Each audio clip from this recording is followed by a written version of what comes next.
నమస్తే. పార్లమెంటు ఎన్నికలకు సమయం దగ్గర పడుతున్నటువంటి సందర్భంలో కాంగ్రెస్ పార్టీ అభ్యర్థుల వేటలో పడ్డది. ఒక పక్కన బీజేపీ పార్టీ అభ్యర్థులను ప్రకటించడం జరిగింది, 9 మంది అభ్యర్థులని. మరో పక్కన బీఆర్ఎస్ పార్టీ దరిదాపుగా 10 మంది అభ్యర్థులను ప్రకటించడం జరిగింది. కాంగ్రెస్ పార్టీ కేవలం నలుగురు మాత్రమే అభ్యర్థులను ప్రకటించడం జరిగింది. కాబట్టి ఈ నలుగురు ఏదైతే అభ్యర్థులను ప్రకటించినటువంటి దశలో ఇంకొక 13 స్థానాల్లో అభ్యర్థులను ప్రకటించాల్సి ఉంది. ఒక పక్కన కాంగ్రెస్ పార్టీలోకి వలసలు వస్తాయన్నటువంటి ఉద్దేశంతో ఇన్ని రోజుల పాటు కొంత కాలయాపన చేసినట్టుగా తెలుస్తూ ఉంది. అందుకోసం అని చెప్పేసి ముందుగా ప్రకటించినటువంటి 4 సీట్లు ఏవైతే ఉన్నాయో ఈ 4 సీట్లలో పార్టీలో చాలా రోజుల కానించి సీనియర్లుగా కొనసాగుతున్నటువంటి వ్యక్తులకి కేటాయించడం జరిగింది. దాంట్లో మనం ఒకసారి కనుక చూసుకున్నట్టయితే సురేష్ షెట్కార్, ఆయన మాజీ ఎంపీగా పనిచేసినటువంటి వ్యక్తి, ఆయనను మొదటి లిస్టులోనే ప్రకటించడం జరిగింది. ఆయనే జహీరాబాద్ నుంచి కూడా ఆయనకు టికెట్ కూడా కన్ఫర్మ్ చేయడం జరిగింది కాంగ్రెస్ పార్టీ. ఆయన పేరు కూడా మొదటి లిస్టులో రావడం జరిగింది. రెండో పేరు మహబూబాబాద్కు సంబంధించినటువంటి మాజీ కేంద్ర మంత్రిగా పనిచేసినటువంటి అనుభవం ఉన్నటువంటి వ్యక్తి, కాంగ్రెస్ పార్టీ నేత బలరాం నాయక్కి మహబూబాబాద్ పార్లమెంట్ సెగ్మెంట్ని కూడా మొదటి లిస్టులో కేటాయించడం జరిగింది. మరో పక్కన మహబూబ్ నగర్ సంబంధించినటువంటి పార్లమెంట్ సెగ్మెంట్ని వంశీచంద్రెడ్డికి కూడా అప్పగించడం జరిగింది. మరో పక్కన రఘువీర్ రెడ్డి, జానారెడ్డి కుమారుడు ఎవరైతే రఘువీర్ రెడ్డి ఉన్నాడో, జానారెడ్డి మొదటి నుంచి కూడా కాంగ్రెస్ పార్టీలో కొనసాగుతున్నటువంటి వ్యక్తి, ఆయనకు కూడా మొదటి లిస్టులో 4 పేర్లను ప్రకటించినట్టయితే దాంట్లో ఈ 4 పేర్లను కూడా ప్రకటించడం జరిగింది. కాంగ్రెస్ కేంద్ర ఎన్నికల కమిటీ వీళ్ళ పేర్ల పట్ల మొగ్గు చూపినట్టుగా తెలుస్తూ ఉంది.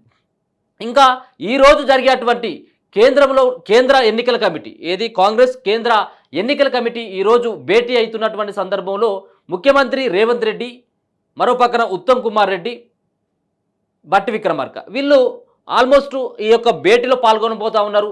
దీనిలో ఒక కీలకమైనటువంటి నిర్ణయం బయటకు వచ్చేటువంటి అవకాశం ఉంటుంది. ఎందుకంటే పార్లమెంటు ఎన్నికల్లో చాలామంది కూడా కాంగ్రెస్ పార్టీలో పోటీ చేయాలని చెప్పేసి భావిస్తూ ఉన్నారు. అందుకోసం అని చెప్పేసి చాలామంది బీఆర్ఎస్ పార్టీలోకి వెళ్ళి చాలామంది నేతలు వస్తున్నటువంటి పరిస్థితి. కాబట్టి ఒక పక్కనేమో నేతలను చేర్చుకోవడం, ఒక పక్కన మరో పక్కన టికెట్లు ఎర చూపి మరి చాలా మందిని, చాలా అభ్యర్థులను కూడా వాళ్ళు కాంగ్రెస్ పార్టీ బీఆర్ఎస్ పార్టీలకు వెళ్ళి వచ్చినటువంటి వాళ్ళకి టికెట్లు ఆఫర్ చేసినట్టుగా తెలుస్తూ ఉంది. ఇక ఇప్పటికే కాంగ్రెస్ పార్టీ గేట్లు ఓపెన్ చేసినని చెప్పేసి రేవంత్ రెడ్డి చెప్పడం, చాలామంది కూడా వచ్చేటువంటి అవకాశం ఉన్నటువంటి నేపథ్యంలో పార్లమెంటు ఏదైతే సెగ్మెంట్లో ఉన్నటువంటి అభ్యర్థులను ప్రకటించిన తర్వాత వచ్చేటువంటి వాళ్ళ కోసం చూద్దాం. ఇప్పుడైతే మాత్రం ఖచ్చితంగా ముందుగా అభ్యర్థులను ప్రకటించాలి మొట్టమొదటిగా అని చెప్పేసి అయితే వాళ్ళు ఒక కీలకమైనటువంటి డిసిజన్ తీసుకున్నట్టుగా తెలుస్తూ ఉంది. దాంట్లో ఈరోజు ఒక కీలకమైనటువంటి 9 మంది పేర్ల యొక్క లిస్టు బయటకు వచ్చినట్టుగా తెలుస్తూ ఉంది. మనకున్నటువంటి సమాచారం ప్రకారం అయితే ఒక 9 మంది పేర్లను మరి కాసేపట్లో ప్రకటించేటువంటి అవకాశం ఉంటుంది కాంగ్రెస్ పార్టీ. దీనిలో ఎక్కువగా కొత్త వారికి ఛాన్స్ ఇచ్చేటువంటి అవకాశం కనబడతా ఉంది. మొదటి లిస్టులేమో పార్టీ సీనియర్లకి అవకాశం కల్పిస్తే 4కి, ఇప్పుడు బీఆర్ఎస్ పార్టీ నుంచి ఇతర పార్టీల నుంచి వచ్చినటువంటి నేతలకి కాంగ్రెస్ పార్టీ పెద్దపీట వేసి వాళ్లకు ఎంపీ స్థానాలను కేటాయించేటువంటి ఆస్కారం కనబడతా ఉంది. దీంట్లో 9 స్థానాల్లో అభ్యర్థులు కూడా ఖరారయ్యేటువంటి అవకాశం, కొంత ఏదైతే ఒక్కొక్క సంబంధించినటువంటి పార్లమెంట్ సెగ్మెంట్లో 2-3 పోటీ పడుతూ ఉన్నారు. 2-3 పోటీ పడుతున్నటువంటి వాళ్ళు కాంగ్రెస్ పార్టీలో చాలా కాలం నుంచి పనిచేస్తున్నటువంటి వ్యక్తులే ఉండడం జరిగింది. కాబట్టి దాంట్లో కొంత అధిష్టానం చూసి వ్యవహరించేటువంటి తీరుగా అధిష్టానం బుజ్జగించిన తర్వాత మరి పేర్లను అనౌన్స్మెంట్ చేసేటువంటి ఆస్కారం కనబడతా ఉంది. దాంట్లో మరి ఖమ్మం లాంటి కీలకమైనటువంటి సెగ్మెంట్లో మరి అభ్యర్థుల ప్రకటన ఉండకపోవచ్చు. కేవలం ఇప్పుడు 9 మంది పేర్లను ప్రకటిస్తే ముందుగా 4 మంది పేర్లను ప్రకటించడం జరిగింది. మొత్తం 13 అయితే ఇంకా ఉన్నటువంటి కొన్ని నియోజకవర్గాలు ఏవైతే 4 పార్లమెంట్ సెగ్మెంట్లని మరి థర్డ్ లిస్ట్లో ప్రకటించేటువంటి ఆస్కారం ఉంటుంది. ఈసారి సంబంధించినటువంటి 9 మంది లిస్టును కనుక మనం ఒకసారి చూసుకున్నట్టయితే వాళ్ళకి ముందుగా పెద్దపల్లికి సంబంధించినటువంటి సెగ్మెంట్లో మనకు ముందు నుంచి కూడా తెలవడం జరిగింది. ఖచ్చితంగా ఎవరైతే ఎమ్మెల్యేగా కొనసాగుతున్నటువంటి చెన్నూరు ఎమ్మెల్యే వివేక్ ఎవరైతే ఉన్నారో, వివేక్ యొక్క కొడుకు ఎవరైతే ఉన్నారో ఆయనకు కేటాయించేటువంటి ఆస్కారం కనబడతా ఉంది. పెద్దపల్లి గడ్డం వంశీకి కేటాయించేటువంటి ఆస్కారం కనబడతా ఉంది. మరో పక్కన వరంగల్ చాలా రోజుల కానించి ఈయన కాంగ్రెస్ పార్టీలోనే కొనసాగుతూ ఉన్నాడు. దొమ్మటి సాంబయ్య,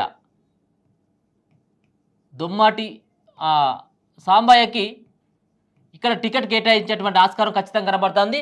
ఒకవేళ ఈయనకు టికెట్ వద్దనుకునేది ఉంటే ఇక్కడ మొన్న చేరినటువంటి ఎవరైతే పార్లమెంటు సిట్టింగ్ ఎంపీగా కొనసాగుతున్నటువంటి పసునూరి దయాకర్ ఎవరైతే ఉన్నారో పసునూరి దయాకర్ కూడా టికెట్ ఇవ్వాలన్నటువంటి ఒక ప్రపోజల్ కూడా పెట్టడం జరిగింది. ఆయన 2 సార్లు వరంగల్ నుంచి ఎంపీగా గెలవడం జరిగింది. మొన్న 2-3 రోజుల క్రితమే రేవంత్ రెడ్డి సమక్షంలో ఆయన పార్టీ మారడం జరిగింది. ఆయన కాంగ్రెస్ పార్టీలోకి రావడం జరిగింది. కాబట్టి మరి కాంగ్రెస్ పార్టీ ఆయనను పార్టీలో చేర్చుకున్నటువంటి సందర్భంలో వరంగల్ ఎంపీ టికెట్ కూడా ఇస్తామన్నటువంటి ఒక ఆశను అలాగే ఒక భరోసాను కల్పించినట్టుగా తెలుస్తూ ఉంది. దీంట్లో కొంత క్లారిటీ వచ్చేటువంటి క్లారిటీ అయితే ఇంకా రావాల్సినటువంటి అవసరం ఉంది పసునూరి దయాకర్. అయితే పసునూరి దయాకర్ కూడా ఇక్కడ కాస్త చెప్పుకున్నట్టయితే ఉంటే పసునూరి దయాకర్కు సంబంధించినటువంటి విషయంలో బీఆర్ఎస్ పార్టీ ఎట్టి పరిస్థితుల్లో టికెట్ ఇచ్చేటువంటి ఆస్కారం లేదనేది తెగేసి చెప్పింది. కాబట్టి పసునూరు దయాకర్కి వరంగల్లో ఈసారి కనుక టికెట్ ఇచ్చినట్టయితే ఉంటే అది ఏ పార్టీ నుంచి అయినా కానీ ఓడిపోయేటువంటి అవకాశం ఉంటుందని చెప్పేసి అయితే మెజార్టీ సర్వేలు చెప్తా ఉన్నాయి. మరి దీని పట్ల మరి కాంగ్రెస్ పార్టీ ఎట్లా ఉంటుందనేది చూడాలి. ఎందుకంటే వరంగల్కు సంబంధించినటువంటి పార్లమెంటు సెగ్మెంట్లో మరి గెలిచినటువంటిది కేవలం ఒకరు మాత్రమే, అది కూడా ఏదైతే కడియం శ్రీహారికి సంబంధించినటువంటి బీఆర్ఎస్ పార్టీ ఒకటే గెలవడం జరిగింది. మిగతా ఉన్నటువంటి అన్ని స్థానాలని అంటే వరంగల్ ఉమ్మడి జిల్లాలో 12 అసెంబ్లీ నియోజకవర్గాలు ఉంటే దాంట్లో 10 అసెంబ్లీ నియోజకవర్గాల్లో కాంగ్రెస్ పార్టీ అక్కడ పాగా వేయడం జరిగింది. అక్కడ ఉన్నటువంటి ఎమ్మెల్యేలు గెలవడం జరిగింది. కాబట్టి దయాకర్కి మరి అక్కడ పసునూరు దయాకర్కు టికెట్ ఇస్తారా లేకపోతే దొమ్మటి సాంబయ్య కన్నా ఇస్తారా అనేది చూడాలి. మొదటి నుంచి అయితే దొమ్మటి సాంబయ్య పేరు అయితే కీలకంగా వినిపిస్తూ ఉంది. దొమ్మటి సాంబయ్య అత్యంత సన్నిహితుడు రేవంత్ రెడ్డికి. ఎందుకంటే వాళ్ళు టీడీపీలో పనిచేసినటువంటి వ్యక్తులు. ఈయన యొక్క పేరును ప్రత్యేకంగా రేవంత్ రెడ్డి సూచించినట్టుగా తెలుస్తూ ఉంది. కాబట్టి ఎక్కువగా దొమ్మటి సాంబయ్యకు వచ్చేటువంటి అవకాశం కనబడతా ఉంది. ఇక చేవెళ్ళ నుంచి చేవెళ్ళకు సంబంధించినటువంటి దాంట్లో మరి రంజిత్ రెడ్డి ఈయన కూడా బీఆర్ఎస్ పార్టీ నుంచి రంజిత్ రెడ్డికి ఈసారి మళ్ళీ చేవెళ్ళ నుంచి ఆయన సిట్టింగ్ ఎంపీ, ఇప్పుడు బీఆర్ఎస్ పార్టీలో సిట్టింగ్ ఎంపీగా కొనసాగుతూ ఉన్నాడు. ఆయనే 2 రోజుల క్రితమే పార్టీ కండువా మార్చి ఆయన కాంగ్రెస్ పార్టీలో చేరడం జరిగింది. కాబట్టి ఈ యొక్క చేవెళ్ళలో మళ్ళీ రంజిత్ రెడ్డికి ఇచ్చేటువంటి ఆస్కారం కనబడతా ఉంది. ముందుగా మాత్రం చేవెళ్ళ నుంచి సునీత మహేందర్ రెడ్డి, ఎమ్మెల్సీ మహేందర్ రెడ్డి యొక్క వైఫ్కి జడ్పీ చైర్మన్గా పనిచేస్తూ ఉంది. ఆమెకు ఇవ్వాలని చెప్పేసి భావించడం జరిగింది చేవెళ్ళ నుంచి. కానీ అనూహ్యంగా రంజిత్ రెడ్డి బీఆర్ఎస్ పార్టీని వీడి కాంగ్రెస్ పార్టీలో చేరడంతో ఆయనకు చేవెళ్ళ నుంచి మళ్ళీ ఆయనకు అవకాశం కల్పిస్తూ ఉంది ఇక్కడ ఉన్నటువంటి ఏదైతే కాంగ్రెస్ పార్టీ. మరో పక్కన మెదక్లో నీలం మధుకి ఇక్కడ టికెట్ కేటాయించేటువంటి ఆస్కారం కనబడతా ఉంది. ముదిరాజ్ సామాజిక వర్గానికి చెందినటువంటి ఒక కీలకమైనటువంటి వ్యక్తి. గతంలో కాంగ్రెస్ పార్టీ కూడా దాంట్లో టికెట్ ఇస్తామని చెప్పేసి గతంలో ఆయన పేరు ప్రకటించిన తర్వాత చివరి నిమిషంలో ఆయన పేరు లేకుండా అయిపోయింది. కాబట్టి నీలం మధుకి ఈసారి ఆయన పటాన్ చెరువుకు సంబంధించినటువంటి అసెంబ్లీ సెగ్మెంట్లో పనిచేయాలని చెప్పేసి అక్కడ పోటీ చేయాలని చెప్పేసి భావించడం జరిగింది. కానీ ఆయనకు టికెట్ రాకపోవడంతో ఆయన మళ్ళీ అదే కాంగ్రెస్ పార్టీలో కొనసాగుతూ ఉన్నాడు. ముందుగా ఆయన బీఆర్ఎస్ పార్టీలో కొనసాగినటువంటి నేత. బీఆర్ఎస్ పార్టీ నుంచి ఈసారి టికెట్ వస్తుందని చెప్పేసి కూడా ఆశపడడం జరిగింది. దాని తర్వాత రాకపోవడంతో ఆయనే టీఆర్ఎస్ పార్టీని వీడి కాంగ్రెస్ పార్టీలోకి రావడం జరిగింది. ఈ కాంగ్రెస్ పార్టీ నుంచి ఈసారి నీలం మధుకి మెదక్ టికెట్ ఇచ్చేటువంటి ఆస్కారం కనబడతా ఉంది. అంతేకాకుండా దానం నాగేందర్కి సికింద్రాబాద్లో దానం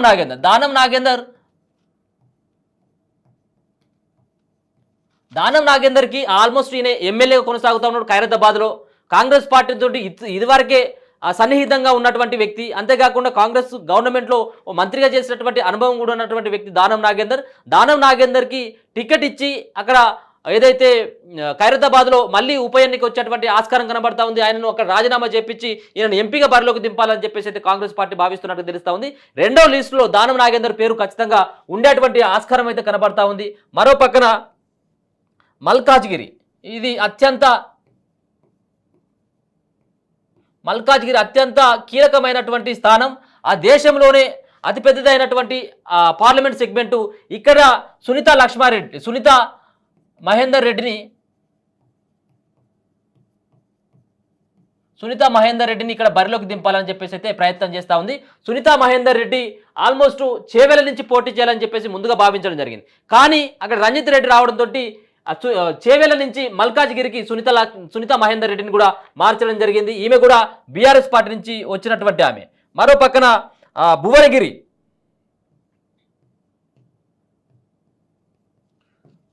భువనగిరిలో పైళ్ళ శేఖర్ రెడ్డి,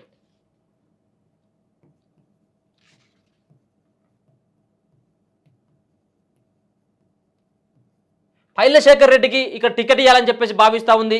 ఈ రెండో లిస్టులో ఈయన పేరు కూడా వచ్చేటువంటి ఆస్కారం కనబడతా ఉంది. మరో పక్కన భువనగిరి టికెట్ పైన చాలా మంది కూడా ఆశలు పెట్టుకోవడం జరిగింది. భువనగిరి నుంచి కూడా చాలా రోజుల కానించి కాంగ్రెస్ పార్టీలో పనిచేస్తున్నటువంటి కిరణ్ కుమార్ రెడ్డి ఎవరైతే ఉన్నారో చామల కిరణ్ కుమార్ రెడ్డికి ఇవ్వాలని చెప్పేసి మొదటగా భావించడం జరిగింది. కానీ చివరి నిమిషంలో పైళ్ళ శేఖర్ రెడ్డి వైపే కోమటిరెడ్డి బ్రదర్స్ మొగ్గు చూపినట్టుగా తెలుస్తూ ఉంది. కాబట్టి భువనగిరి నుంచి పైళ్ళ శేఖర్ రెడ్డికి, మరో పక్కన ఆదిలాబాద్ నుంచి డాక్టర్గా పనిచేస్తున్నటువంటి ఆదిలాబాద్లో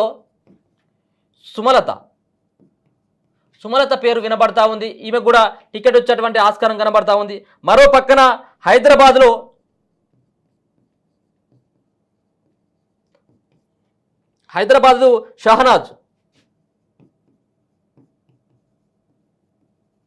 షహనాజ్కి ఇక్కడ టికెట్ ఇవ్వాలని చెప్పేసి అయితే కాంగ్రెస్ పార్టీ భావిస్తూ ఉంది.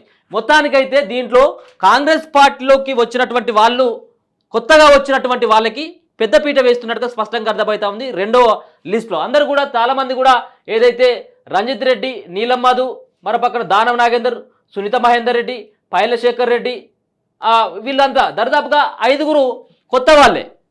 వీళ్ళందరూ కూడా బీఆర్ఎస్ పార్టీ నుంచి వచ్చినటువంటి వాళ్ళకి ఈసారి రెండో లిస్టులో కాంగ్రెస్ పార్టీ ప్రయారిటీ ఇస్తున్నట్టుగా తెలుస్తూ ఉంది. మరో పక్కన సునీల్ కన్గోలు రిపోర్టు ప్రకారమే మేము టికెట్లు కేటాయిస్తూ ఉన్నాం, అందుకోసం అని చెప్పేసి కొంతమంది అభ్యర్థులు ఎవరైతే టికెట్ ఎక్స్పెక్ట్ చేసినటువంటి వాళ్ళు ఎవరు ఉన్నారో వాళ్లకు టికెట్ రాకపోవడానికి కారణం ఆల్మోస్ట్ ఇక్కడ లేటెస్ట్గా సర్వే చేయడం జరిగింది.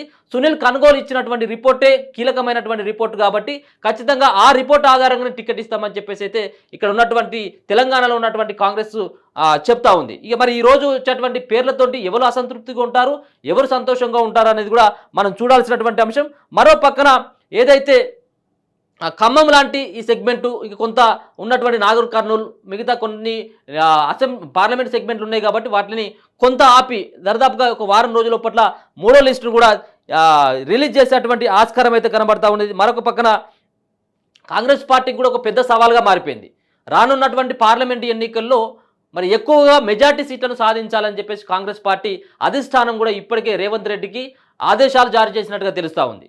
ఎందుకంటే ఒక పక్కన తెలంగాణలో అధికారంలో ఉంది కాంగ్రెస్ పార్టీ, 64 సీట్లతోటి తెలంగాణలో ప్రభుత్వాన్ని ఏర్పాటు చేయడం జరిగింది. చాలామంది ఎంపీలు కానీ ఎమ్మెల్యేలు కానీ వేరే పార్టీలో ఉన్నటువంటి కీలకమైనటువంటి నేతలు కాంగ్రెస్ పార్టీ వైపు వస్తూ ఉన్నారు. ఒకప్పుడు కాంగ్రెస్ పార్టీకి ఆదరణ లేనటువంటి సందర్భంలోనే కాంగ్రెస్ పార్టీకి అధికారంలోకి రావడం జరిగింది 64 సీట్లతోటి. ఇప్పుడు కాంగ్రెస్ పార్టీ అధికారంలో ఉన్నది, వివిధ పార్టీలకు వెళ్ళి కూడా వలసలు వస్తూ ఉన్నారు. ఎమ్మెల్యేలు కూడా సపోర్ట్ మీకే ఉంటుంది. ఇప్పటికీ పార్టీ కండువా మార్చినటువంటి వాళ్ళు కూడా మీకే సపోర్ట్ చేస్తాం, రానున్నటువంటి పార్లమెంటు ఎన్నికల్లో మేము ఒక పక్కన వెనకాల నుండి మేము మీ పార్టీకే సపోర్ట్ చేస్తామని చెప్పేసి చెప్పినటువంటి ఎమ్మెల్యేలు కూడా ఉన్నారు. కాబట్టి ఇప్పుడు కాంగ్రెస్ పార్టీకి అతిపెద్ద సవాల్గా మారిపోయింది. ఏదైతే చాలా సందర్భాల్లో చాలా బహిరంగ సభలలో రేవంత్ రెడ్డి మాట్లాడుతూ ఉన్నాడు, మాకు ఈసారి వచ్చేటువంటి ఎన్నికల్లో 12 నుంచి 14 సీట్లు మేము సాధిస్తామని చెప్పేసి. మరి ఇవి అన్ని మాటలకే పరిమితం అయిపోతే జనాదరణ ఎట్లా ఉంటుందనేది కూడా చూడాలి, ఓటర్లు ఎటువైపు ఉంటారనేది కూడా మనం చూడాల్సినటువంటి పరిస్థితి. కాబట్టి తెలంగాణలో ఒక అసెంబ్లీ ఎన్నికలు గెలవడమే కాదు, పార్లమెంట్ ఎన్నికల్లో కూడా గెలిస్తేనే కాంగ్రెస్ పార్టీకి తెలంగాణలో ఎక్కువ మైలేజ్ ఉంటుందని చెప్పేసి అయితే భావిస్తూ ఉన్నారు. ఎట్టి పరిస్థితుల్లో కాంగ్రెస్ పార్టీ గెలిచేటువంటి వాళ్ళ కోసమే ఈ యొక్క సర్వేల ఆధారంగానే టికెట్ ఇస్తుందని అయితే చెప్పడం జరుగుతూ ఉంది. మరి కాసేపట్లో ఖచ్చితంగా ఈ యొక్క భేటీ అయిపోయిన తర్వాత మరి ఒక కీలకమైనటువంటి ప్రకటన కాంగ్రెస్ పార్టీలో అభ్యర్థుల యొక్క ప్రకటన బయటకు వచ్చేటువంటి ఆస్కారం కనబడతా ఉంది. ఈ యొక్క లిస్ట్ తోటి ఇలా 9 మంది లిస్టులు వచ్చినట్టు అయితే ఉంటే పాతగా పేర్లను కూడా 4 అనౌన్స్మెంట్ చేయడం జరిగింది. మొత్తం 13 స్థానాలకి అభ్యర్థులు ప్రకటించినట్టుగా అవుతుంది. ఇక ఉన్నటువంటి 4 పార్లమెంటు సెగ్మెంట్ల యొక్క అభ్యర్థులను కూడా మూడో లిస్టులో ప్రకటించేటువంటి ఆస్కారం కనబడతా ఉంది. చూద్దాం దీంట్లో ఉన్నటువంటి కాంగ్రెస్ పార్టీకి తెలంగాణలో ఎన్ని సీట్లు రాబోతా ఉన్నాయి. వీళ్ళు ప్రకటించినటువంటి పేర్లు చాలామంది కూడా బీఆర్ఎస్ పార్టీకి సంబంధించినటువంటి వాళ్ళ పేర్లని 5-6 సంబంధించినటువంటి పేర్లే మరి రానున్నటువంటి పార్లమెంట్ ఎన్నికల్లో కాంగ్రెస్ పార్టీ అభ్యర్థులు అయ్యేటువంటి అవకాశం ఉంటుంది కాబట్టి వాళ్ళని జనాలు ఏ విధంగా ఆదరిస్తారు, కాంగ్రెస్ పార్టీని ఏ విధంగా రిసీవ్ చేసుకుంటారు అనేది కూడా మనం చూడాల్సినటువంటి పరిస్థితి. కాబట్టి కాంగ్రెస్ పార్టీ యొక్క లిస్ట్ అయితే రెండో లిస్టులో ఎక్కువగా దాదాపుగా 99% వీళ్ళ యొక్క పేర్లు ఉండేటువంటి ఆస్కారం కనబడతా ఉంది. పెద్దపల్లి నుంచి గడ్డం వంశీ, వరంగల్ నుంచి దొమ్మటి సాంబయ్య, చేవెళ్ల నుంచి రంజిత్ రెడ్డి, మెదక్ నుంచి నీలం మధు ముదిరాజ్, సికింద్రాబాద్ నుంచి దానం నాగేందర్, మల్కాజ్గిరి నుంచి సునీతా మహేందర్ రెడ్డి, భువనగిరి నుంచి పైలశేఖర్ రెడ్డి, ఆదిలాబాద్ నుంచి సుమలత, మరొక పక్కన హైదరాబాద్ నుంచి షహనాజ్ కూడా ఇచ్చేటువంటి ఆస్కారం అక్కడ ఒక మహిళగా కేటాయించడం జరిగింది బీజేపీ పార్టీ కూడా. కాబట్టి ఇక్కడ షహనాజ్ని బయర్లోకి దించాలని చెప్పేసి అయితే కాంగ్రెస్ పార్టీ భావిస్తూ ఉంది. వీళ్ళ యొక్క మరి గడ్డం వంశీకి సంబంధించినటువంటి ఆయన మొదటి నుంచి కూడా కాంగ్రెస్ పార్టీలోనే ఉండడం జరిగింది. వాళ్ళ అంతేకాకుండా వాళ్ళ తాత కూడా గడ్డం ఎవరైతే వెంకటస్వామి ఉన్నారో ఆయన కూడా కాంగ్రెస్ పార్టీలో ఉండడం జరిగింది. దొమ్మటి సాంబయ్య 4-5 పార్టీలు కూడా మారినటువంటి వ్యక్తి. మరో పక్కన రేవంత్ రెడ్డికి అత్యంత సన్నిహితుడు. మరో పక్కన రంజిత్ రెడ్డి బీఆర్ఎస్ పార్టీ నుంచి వచ్చినటువంటి నేత, నీలం మధు బీఆర్ఎస్ పార్టీ నుంచి వచ్చి మొన్న అసెంబ్లీ ఎన్నికల కంటే ముందే పార్టీలో చేరడం జరిగింది. దానం నాగేందర్, రంజిత్ రెడ్డి 2 రోజుల క్రితమే వీళ్ళిద్దరు కూడా పార్టీలో చేరడం జరిగింది కాంగ్రెస్ పార్టీలో. సునీత మహేందర్ రెడ్డి నెల రోజుల కిందనే వాళ్ళు చేరడం జరిగింది కాంగ్రెస్ పార్టీలో బీఆర్ఎస్ నుంచి. పైలశేఖర్ రెడ్డి వారం రోజుల క్రితమే ఆయనే కాంగ్రెస్ పార్టీలోకి రావడం జరిగింది బీఆర్ఎస్ పార్టీని వదిలిపెట్టి. ఈ సుమలత, వీళ్ళు షహనాజ్ అనేది వీళ్ళు కొత్తగా వచ్చినటువంటి వ్యక్తులే. వీళ్ళకు కొంతమందికి ఇక్కడ ఉన్నటువంటి సుమలతకి ఇప్పటి వరకు కూడా ఏది పార్టీ సభ్యత్వం లేదు అనేటువంటి ఒక విమర్శలు వస్తూ ఉన్నాయి. చూద్దాం వీళ్ళు గెలుపు గుర్రాలు అవుతారా, లేకపోతే ఏ యొక్క సర్వేల ఆధారంగా వీళ్ళకి టికెట్ కేటాయించాలి అనేది కూడా వాళ్ళ అధిష్టానం చెప్పేటువంటి ఆస్కారం కనబడతా ఉంది. మొత్తానికైతే సునీల్ కొనుగోలు ఇచ్చినటువంటి రిపోర్ట్ తోటే మొన్న అసెంబ్లీ ఎన్నికలు గెలిచినామని చెప్పేసి ఏదైతే కాంగ్రెస్ పార్టీ చెప్తా ఉంటుందో ఇప్పుడు కూడా ఆ యొక్క రిపోర్ట్ ఆధారంగానే అభ్యర్థులు ప్రకటించినామని చెప్పేసి అయితే వాళ్ళు చెప్తా ఉన్నారు. చూద్దాం మరి ఏ విధమైనటువంటి ఈ లిస్టు ఎప్పుడు రిలీజ్ అయితే ఈరోజు రిలీజ్ అయ్యేటువంటి అవకాశం ఉంటుంది. అందుకోసం అని చెప్పేసి రేవంత్ రెడ్డితో పాటు ఉత్తమ్ భట్టియా వీళ్ళందరూ కూడా ఢిల్లీకి వెళ్ళినటువంటి పరిస్థితి. ఆ యొక్క కాంగ్రెస్ పార్టీ కేంద్ర ఎన్నికల కమిటీలో భేటీ అయి ఇక్కడ ఉన్నటువంటి రానున్నటువంటి పార్లమెంటు ఎన్నికల్లో ఏ విధమైనటువంటి స్ట్రాటజీని అమలు చేయాలి, ప్రజలకు అనుకూలంగా ఏ విధమైనటువంటి నిర్ణయాలు తీసుకుంటే బాగుంటుంది, అంతేకాకుండా అక్కడ ప్రధానమైనటువంటి పార్టీలని ఏ విధంగా తిప్పుకొట్టాలన్నటువంటి వాటన్నిటిపైన, అంతేకాకుండా అభ్యర్థులకు సంబంధించినటువంటి వాళ్ళ గెలుపోవటం పైన మరి సుదీర్ఘంగా వాళ్ళైతే డిస్కషన్ చేస్తూ ఉన్నారు. మరి కాసేపట్లో ఈ యొక్క లిస్ట్ అయితే బయటకు వచ్చేటువంటి అఫీషియల్గా బయటికి ఈ లిస్టు విడుదల చేసేటువంటి ఆస్కారం కనబడతా ఉంది. ఇది కాంగ్రెస్ పార్టీకి సంబంధించినటువంటి పూర్తి అప్డేట్. ఈ యొక్క రెండవ లిస్టుకు సంబంధించినటువంటి పూర్తి పేర్లతోటి బయటకు వచ్చేటువంటి అవకాశం అయితే స్పష్టంగా కనబడతాం.